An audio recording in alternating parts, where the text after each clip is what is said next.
Hi, I'm James. And I'm Anthony. And this is Words and Numbers.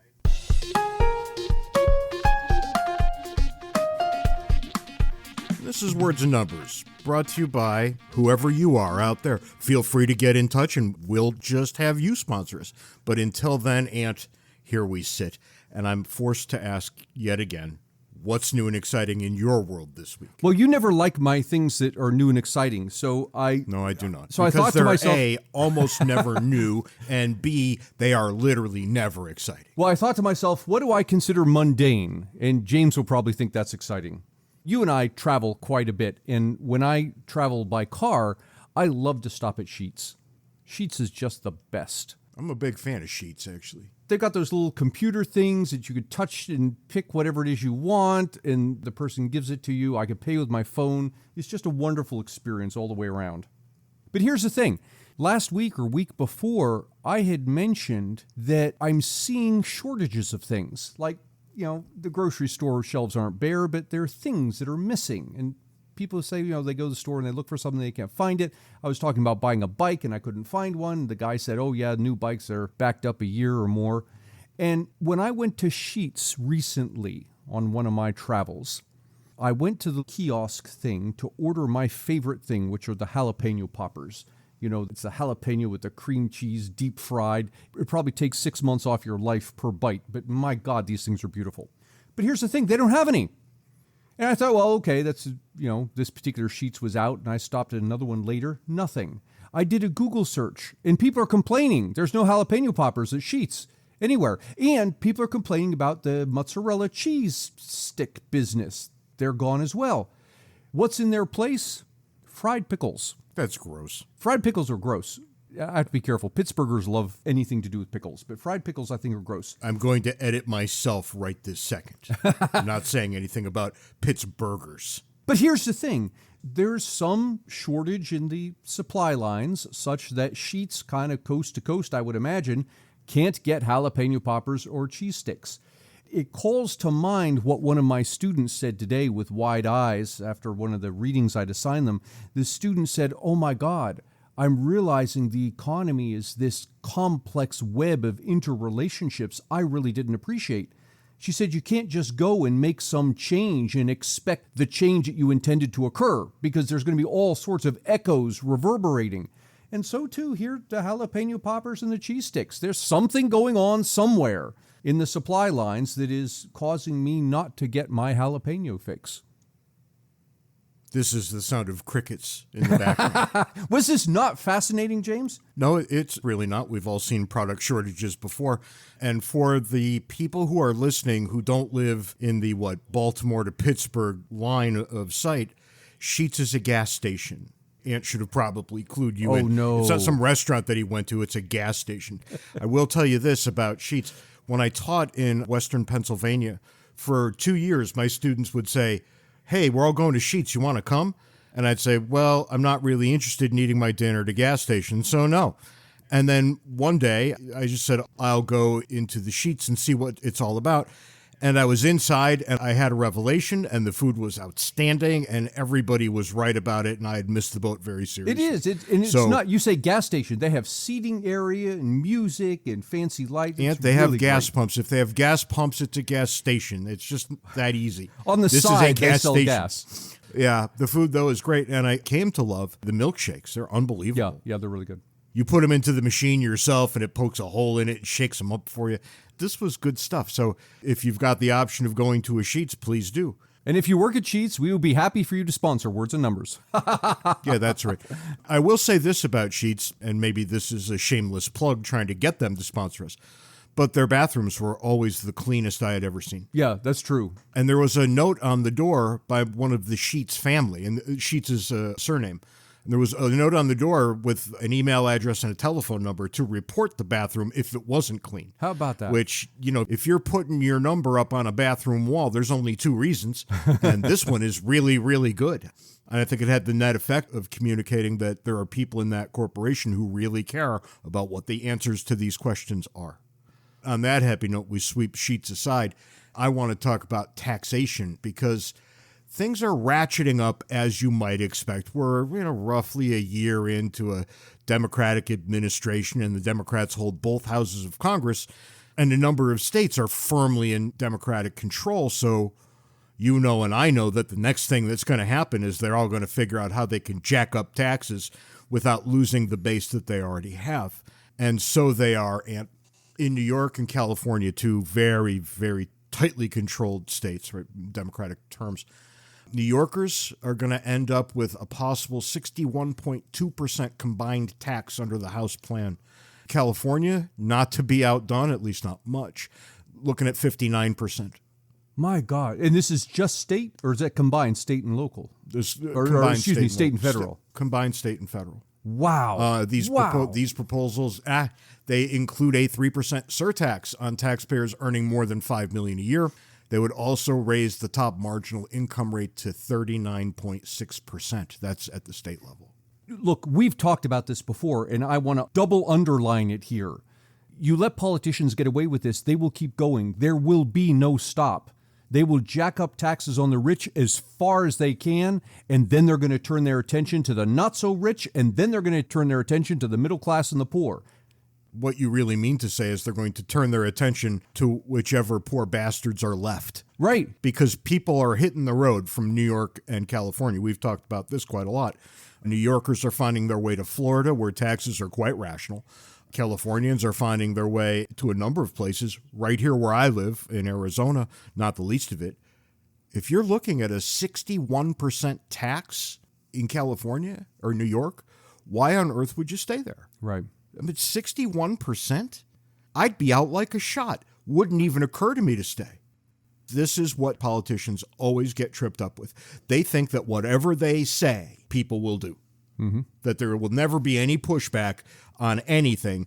Because why? We said so. And that sort of authoritarianism, even though it's a soft form of authoritarianism here, people don't want to hear it. And I don't blame them not one bit. If I were, making really big money in New York, and they said, well, you're going to have to give us $61 out of every 100.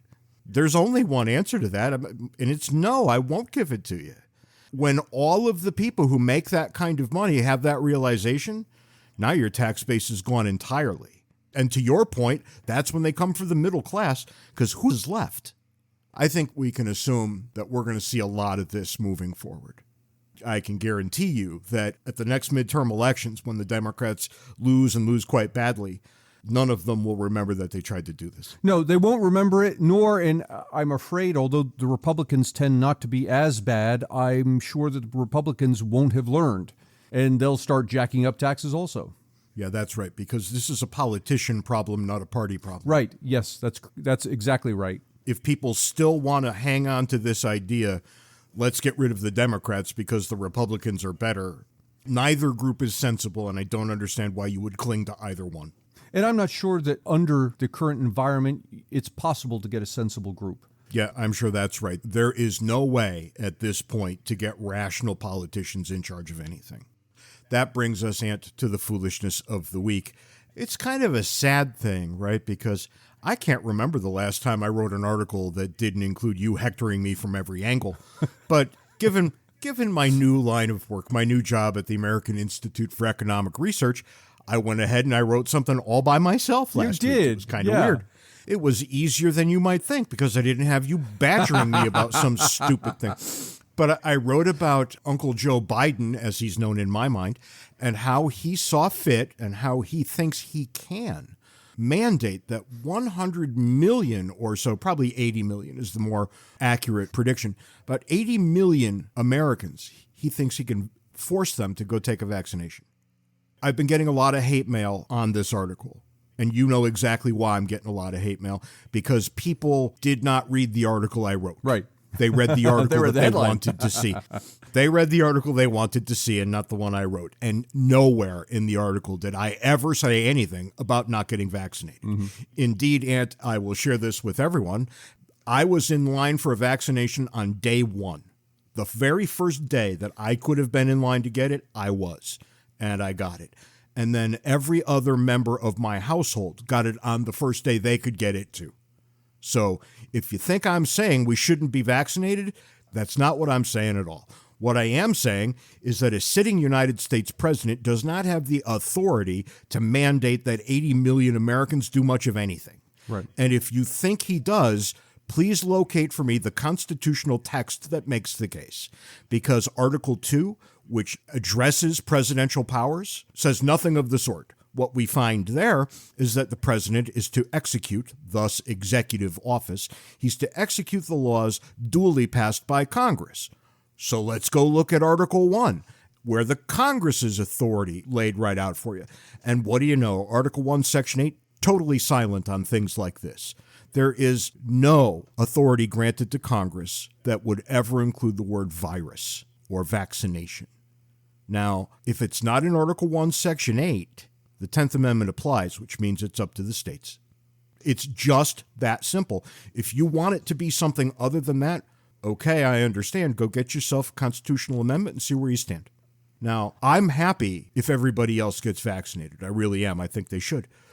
But really, the important part here is that I got vaccinated.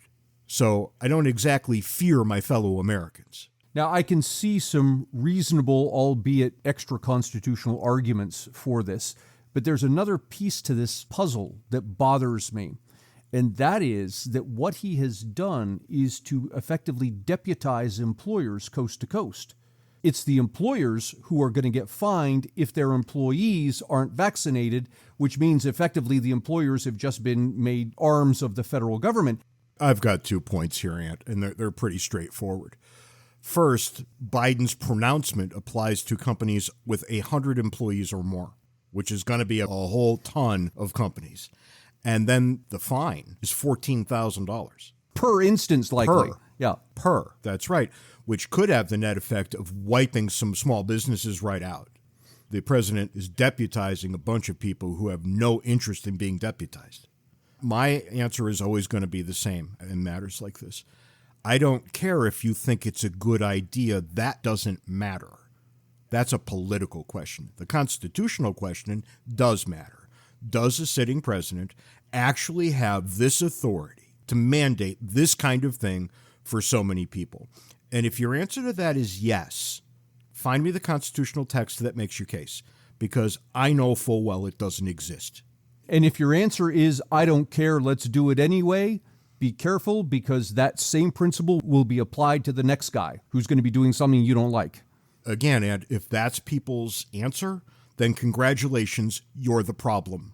Can you get vaccines? Yes. Are they easy to get? Yes. Are they expensive to get? No. You can go get vaccinated probably within a half an hour of right this second. And I'm sure that's true for probably 95% of the entire country. There are people in rural areas that will not be able to do things with that kind of speed. Of course, if you're in a rural area, you probably don't need it anyway. Once everybody had access to the vaccine, my patience for vaccine foolishness disappeared. I wore a mask not because I thought it was efficacious, but because I knew it would make my fellow citizens feel better. I was happy to do it. I don't like masks, but if this is what it takes to keep people on an even keel, so be it. But by the time everybody had access to a vaccine, I am not interested in making them happy anymore. Now I'm interested in making me happy again. To get more Ant and James, buy a copy of our excellent book, Cooperation and Coercion. You can find the paper and electronic versions on Amazon and the audio version on Audible. I gave 2 lectures today on money, inflation, interest rates, the debt. Did everybody's eyes glaze over like mine are right now, or do you sense that they enjoyed this sort of thing? Yeah, fortunately, I couldn't see the audience, so I don't know. I think that might be for the best in a lot of ways. And thus the world of education in the period of COVID. Right. We no longer can see the people who are sleeping through the lectures. Although I have to say that the students having the ability to type questions into a chat box and me to see those in real time is a huge plus. Yeah, I don't think it is. I don't know even what to say about this sort of thing. Compared to the number of questions I get verbally in person. Well, which are about none. Right, yeah. It's an amazing achievement. Yeah, no, I know what you mean. It's difficult in person when you finish whatever you're doing. There's 12 minutes left and you say, okay, I'm happy to answer any questions. And then everybody just stares at their feet. Right. But I kind of wanted to talk about Joe Biden's vaccine mandates. People lose their minds about mandating the vaccine, but I don't know how it played out for adults, but when we were in school, it was mandated that you be vaccinated against whatever it was, tuberculosis, smallpox, these sorts of things, measles. And I can remember as a kid, they'd line up the whole school. They'd have a nurse there, and you just go through one by one, you get the jab in the arm. I don't know what kind of hick town you grew up in, but where I was, we went to the doctor and got the same thing.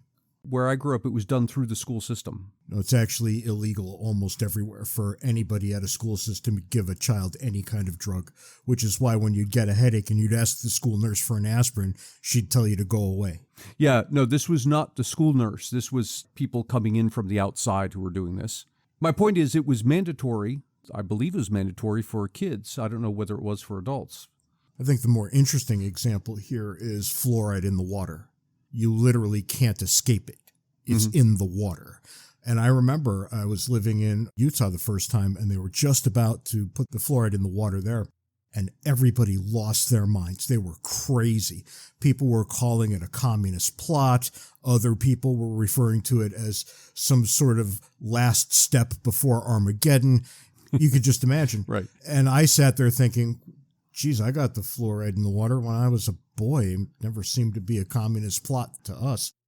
And more than that, right before the fluoride was in the water, when I was in kindergarten, first grade, they had what was known as the Swish and Spit program, where they would come in and give everybody one of those little paper shot glasses, Right.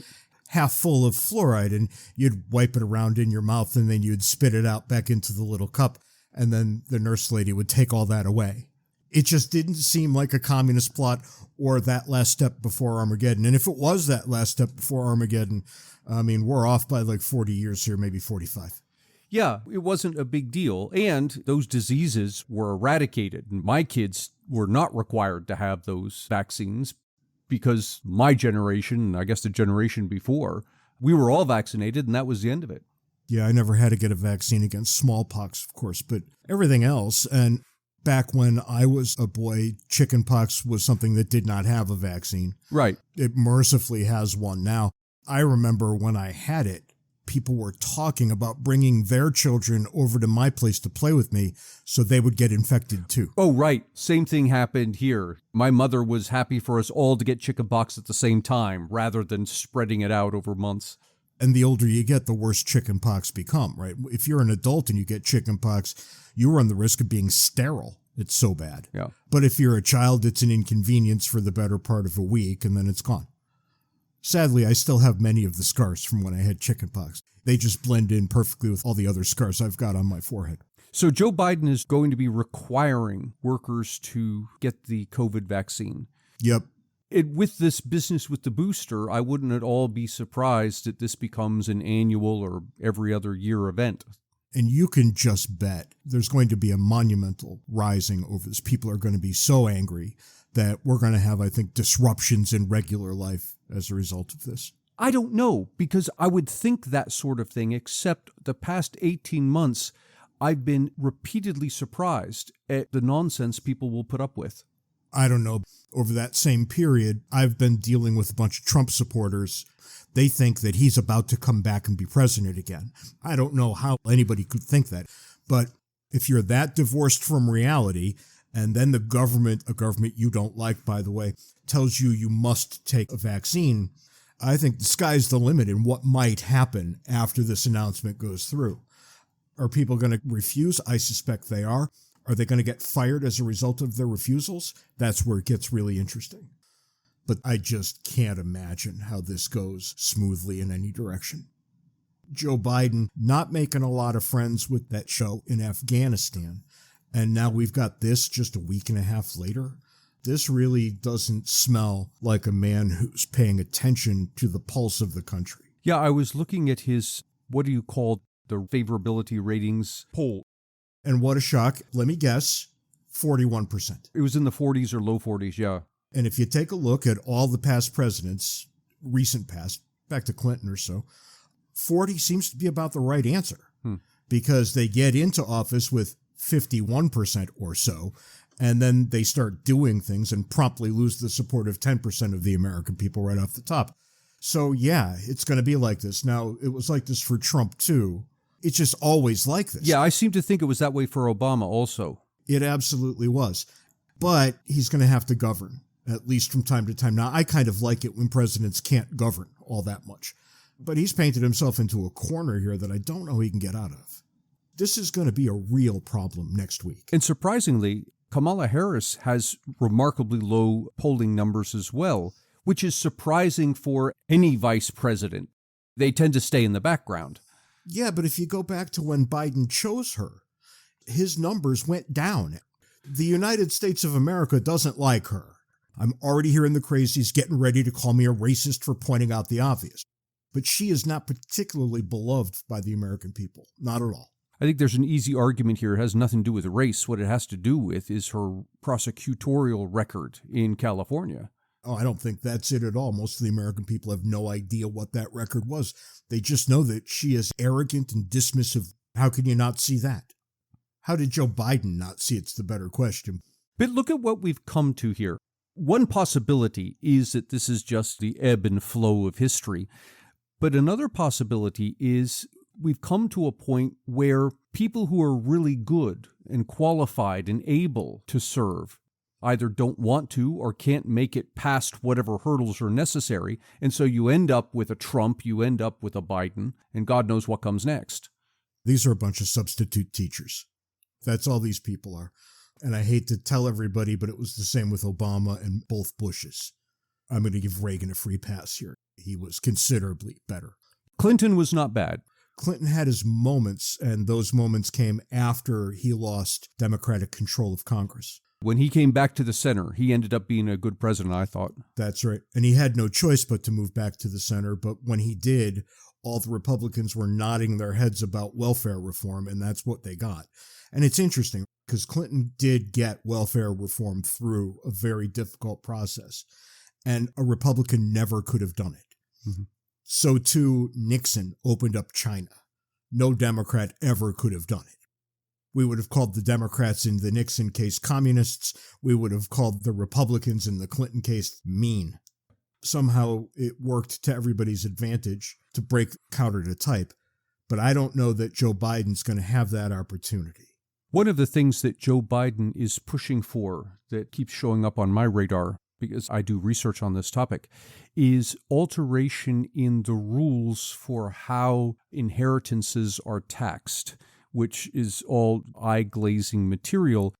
But the thing that he's looking to do is when an heir inherits whatever it is, property, land, money, whatever, from a prior generation, he wants to tax that at the time that it's inherited, even if it hasn't been sold. So give you a case in point, you got a family farm and the parents die, they leave the family farm to the kids inherit what? A bunch of equipment, a bunch of land, some cows, whatever is involved. Now, normally, under normal circumstances, you would pay tax on that if you sold it. So when you cash it out, at that point, you pay some capital gains tax. He wants the heirs to pay tax at the point that they inherit on the realized value of the thing, which leaves you, if you're in the position of an heir to a farm or something, you've got something that on the books is worth multi-millions of dollars, perhaps, but doesn't come close to generating that income. But all of a sudden, you've got to come up with multi-hundreds of thousands of dollars to fork over to the IRS. Congratulations to Joe Biden. He just put all the family farmers out of business. That's the concern here.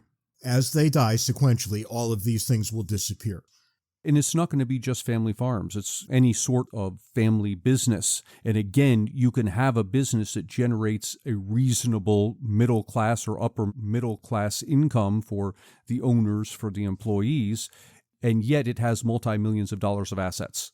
And what people typically don't know is that a lot of these companies, if not all of them, and I use the word company for good reason, a farm is a corporation just like anything else, they are very, very poor in terms of the cash that they've got on hand.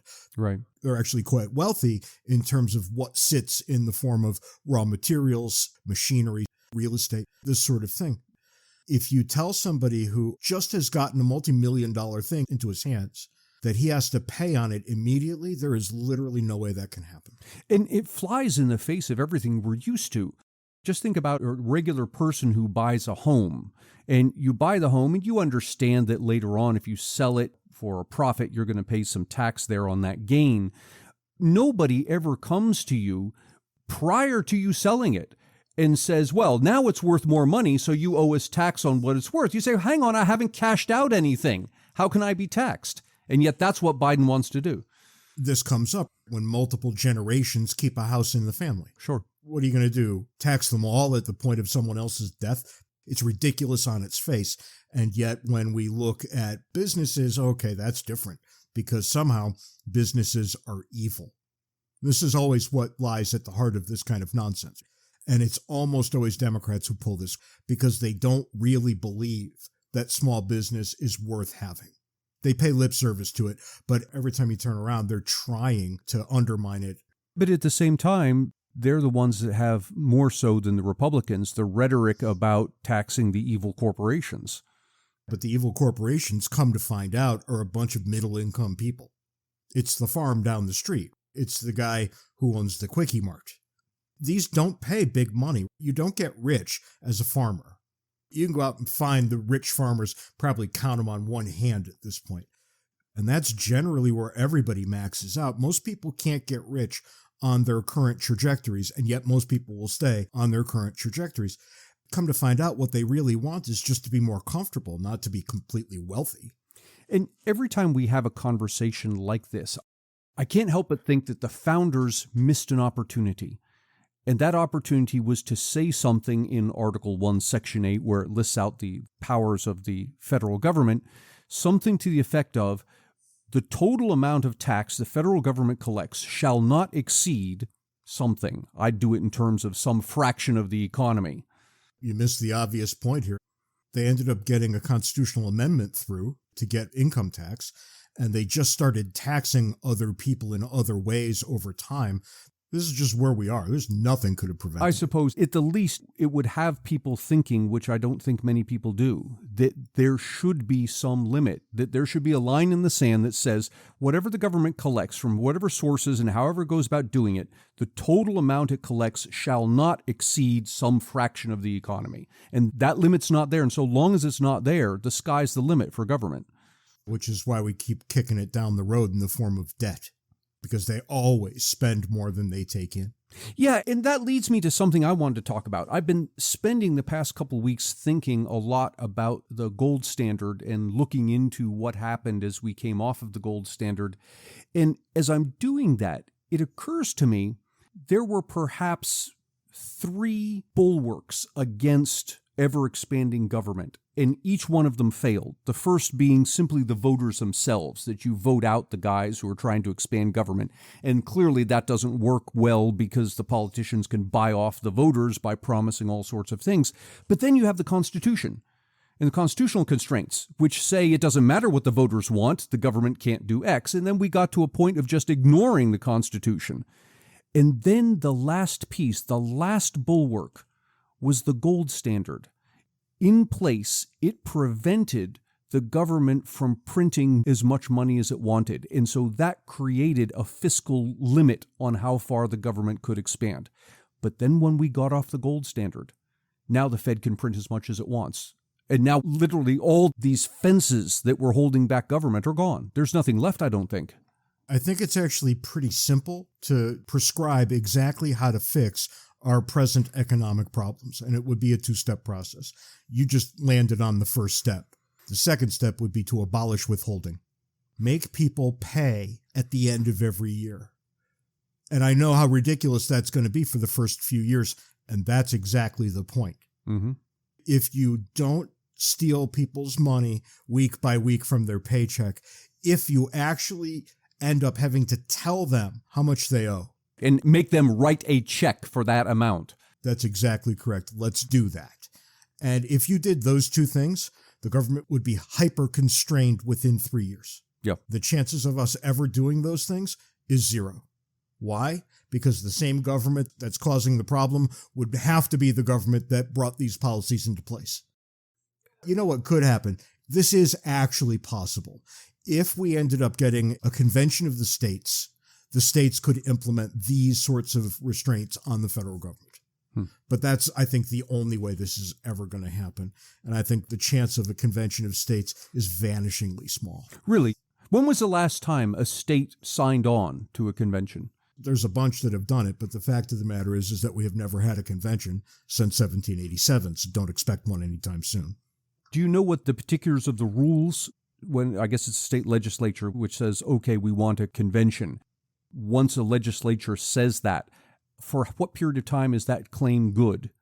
Yeah, see, that's the tough part, because they're going to say every time, the legislators who push it forward, that this is good for all time and for all perpetuity. And that's ridiculous. That never is true, because an administration will change, the legislature will change, and they'll have a completely different opinion. I think you would have to probably get enough states in on this in probably a 1-year period. I can't even imagine that, because you would have to see a flood of states dripping into the Republican Party. Democrats don't want this. Republicans do. So you'd have to see all these Republicans in all these states. And then here's the tricky part that they'll never do. Instead of saying, okay, let's go through with this, they would say, okay, we're in charge now. What can we get away with? You know that's right. Anybody who's been around for 3 or 4 years and has seen legislative and presidential politics unfold knows that this is exactly what happens. And so I should have said this up front for clarification. A convention of the states is one of the ways that we can rewrite the Constitution. That's correct. And it requires, 2/3 of the states to put their hands up and say, we want to have this? It requires some number of the states, but not unanimity. It's never going to happen. But, I understand why people want it. On some level, I do too. But it would be terrifying to send a bunch of people into a room and say, okay, whatever you guys think is best will be our Constitution. And there's this question of, given that we're ignoring the Constitution we have, what's the point of writing another one? They would somehow try to find a way to ensure that nobody could ignore the words. I don't think that that's possible. Every now and then I think a convention of the states would be fun, but then I realize just how deep the problem is. We would be just as likely, probably more likely, to get lunacy out of that than to see more lunacy on the path we're already on. So if these are my choices, I say less lunacy. But what do we learn when we do think about this? And I think we've been saying it for years. You learn that politicians are no better than anybody else. No better, no worse. That whatever you see at Walmart, that's what you see in the halls of Congress. It's just dressed better and it smells better. And we do point this out a lot. And people say, well, yeah, of course that's right. And then they promptly forget it every time that there's an election. Well, it's funny you say that, because one of the lectures I gave today, one of the people was asking, well, what if we elected the right people? I said, well, hang on. First off, there's an idea. Where are those people? Why haven't we ever thought of that before? Right. And secondly, who's going to vote for them? Because not only are the people who would run for office flawed, the people who are voting for the people who run for office are flawed. People look at us as if we have 4 heads every time we say this sort of thing. But the minute they think about it, they come to the conclusion quite quickly that we're absolutely right. I don't know why people can't see this on their own, but they really can't seem to do it. Is there some uplifting way we could end this conversation? Probably not, right? We could always find an uplifting way, James. Well, I don't know, because no matter what happens, Joe Biden's still going to carry on like a lunatic tomorrow. Well, I tell you, my time spent looking into the gold standard has me thinking a lot about this, that there's a chance that cryptocurrency could fill that hole, not as it exists now, but as it may exist in 5 or 10 years. I think taking away from government the ability to control the money supply would be a huge step to reining in its profligate spending. And I guess we'll just have to see if that happens. I agree with you that cryptocurrency is out there as a distinct possibility. And where was it? El Salvador, I believe it was, just declared that right. Bitcoin is an official state currency now. Turns out the people who live there, not too thrilled with that. Oh, really? They've never had any experience with it. Do they all have the machinery, the computers, the cell phones that you would need? Do they have the expertise to use the program or the app? There's a lot of reasons. I mean, imagine if somebody 80 years old was told here today, okay, dollars are not going to be the thing. Let's use Bitcoin. Right, sure. That guy might starve to death before he figures it out. And in El Salvador, it's only an option. There's another currency that's an option there. So they haven't opted to Bitcoin as the only currency. I look forward to seeing how well that works. but early indications are that it's a convulsive kind of pain that people are experiencing as they think about this, which makes a fair amount of sense. I think the thing to look for there are other small countries adopting that model. If you start to see other countries doing it, you know that this thing has legs. I think you will see that. I actually do. I've become much more bullish on Bitcoin and some of the other cryptocurrencies than I ever have been before. I'm starting to think that this has legs all the way around. That's probably for the best if you're not a big fan of centralized authority, and I'm not, and you're not either. So I guess, yeah, there it was. We do have an uplifting ending to this parade of nonsense. Well, let's quickly end it before we find something depressing to talk about. And that's all the time we've got today on Words and Numbers. Be sure to join us next week when we talk about something that's, well, not this quite horrific. And in the meantime, you could follow us on Twitter. Indeed, you should follow us on Twitter. Handles are in the show notes. You should join Words and Numbers Backstage, where the conversation continues. Did you mention Patreon? Absolutely shut up when I'm talking. And you should absolutely not send us email. Oh, you got to send us email. Keep all the email coming. wordsandnumberspodcast@gmail.com. But importantly, join our Patreon account at patreon.com/wordsandnumbers, where you can contribute to our podcasting habits, and anything you can give is even more appreciated than usual because Fee is no longer sponsoring this podcast. And we have this goal. We need 2 million people to send us $1. That's all we need. That'll make everything just fine. Or 100 people to send us a Bitcoin. Yeah, I'm pretty sure that's never going to happen. I would love it if it did, but I'm pretty sure that we're not going to have that happen to us. And I'll catch you next week. This was actually a little more fun than usual. See you next week, James.